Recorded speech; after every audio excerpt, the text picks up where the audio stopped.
Bismillahirrohmanirrohim. Assalamualaikum warahmatullahi wabarakatuh. Salam sejahtera bagi kita semua.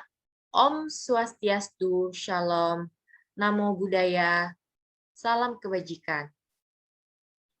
Pertama-tama saya ucapkan terima kasih kepada teman-teman semuanya yang sudah meluangkan waktu untuk mengikuti webinar pada malam hari ini.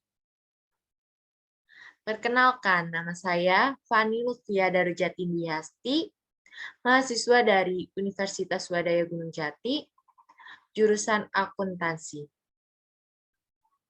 Pada kesempatan malam hari ini, saya akan sedikit membahas tentang bagaimana cara pemilahan sampah. Oke, langsung aja. Yang pertama itu adalah sampah. Apa itu sampah? Sampah adalah sisa-sisa kegiatan setiap hari dari manusia atau alam yang terjadi.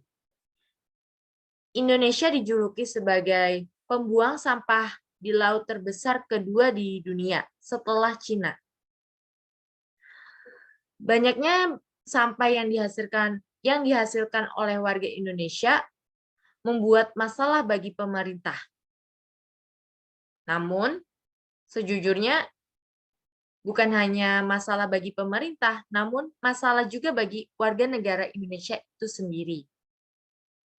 Oleh karena itu, penting untuk kita mengetahui jenis sampah agar bisa mengetahui mana sampah yang dapat didaur ulang dan mana sampah yang tidak dapat didaur ulang. Oke, kita lanjut.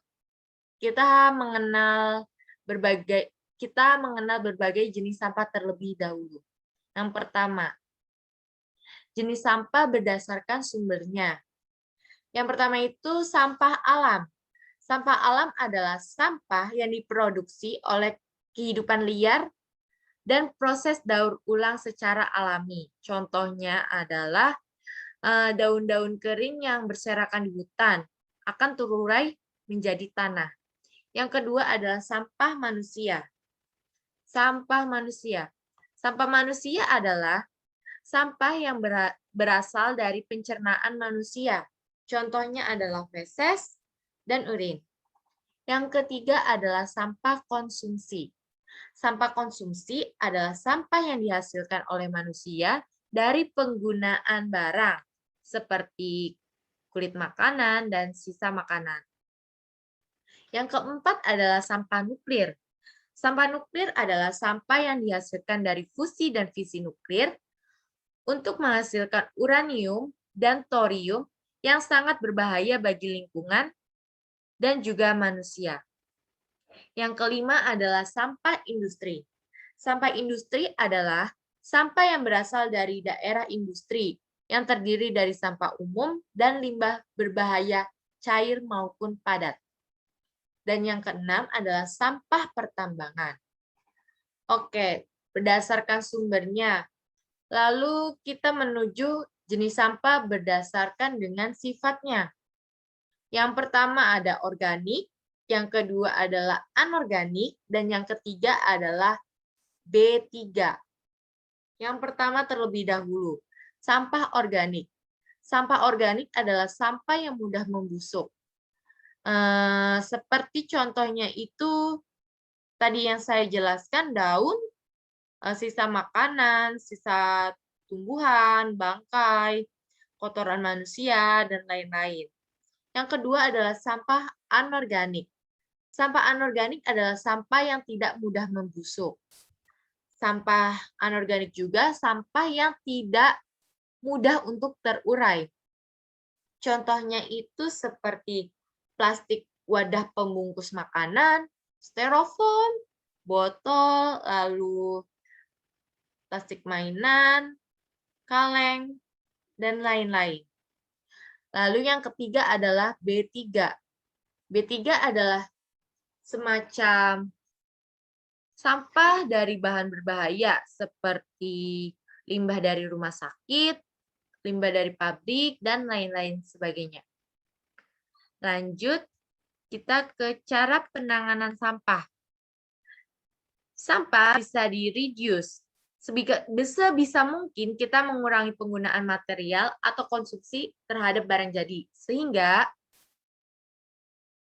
jumlah sampah yang dihasilkan relatif sedikit. Yang kedua adalah reuse. Hindari barang-barang sekali pakai. Usahakan memilih barang-barang yang tidak bisa dipakai kembali. Hal ini setidaknya bisa memperpanjang jangka waktu sebuah barang atau benda menjadi sampah.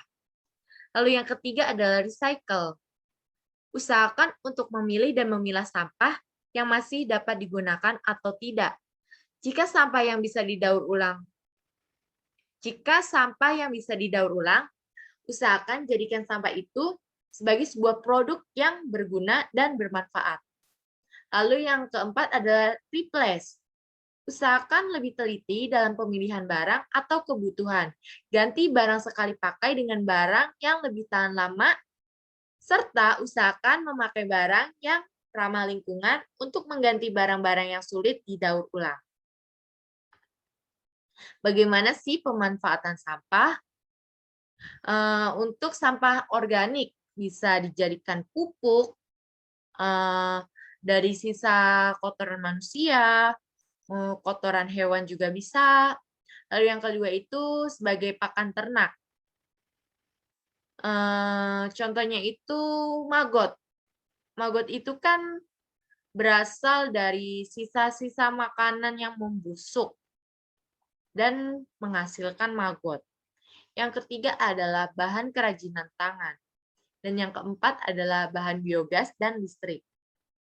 Lalu yang kedua adalah pemanfaatan sampah anorganik. Nah, sampah anorganik itu bisa dijadikan bahan kerajinan. Contohnya itu plastik bisa dimanfaatkan dan bisa diolah menjadi bunga-bunga kerajinan hias untuk ibu-ibu atau barang-barang rumah tangga. Terus yang kedua adalah ubah menjadi media tanam. Contohnya itu botol plastik bisa diubah menjadi media tanam cabai dan lain-lain sebagainya. Lalu yang ketiga adalah didaur ulang atau dijual. Didaur ulang atau dijual. Bisa juga dirongsok atau kita tabung di bank sampah. Nah, apa sih bank sampah itu sendiri? Nah, bank sampah adalah bank sampah dapat dijadikan untuk memanfaatkan sampah anorganik yang nantinya ditampung dan dapat dipilah. Pada akhirnya akan menjadikan sampah bernilai ekonomi tinggi, sehingga masyarakat mendapat keuntungan ekonomi dalam menabung sampah. Wah, tidak terasa kita sudah ada di penghujung presentasi pada malam hari ini.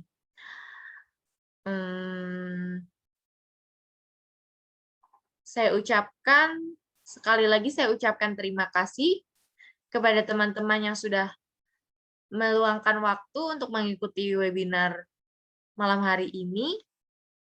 Sekian dan terima kasih. Kurang lebihnya mohon maaf. Saya Fani Lutfia Darujati Wiasti, pamit undur diri. Wassalamualaikum warahmatullahi wabarakatuh.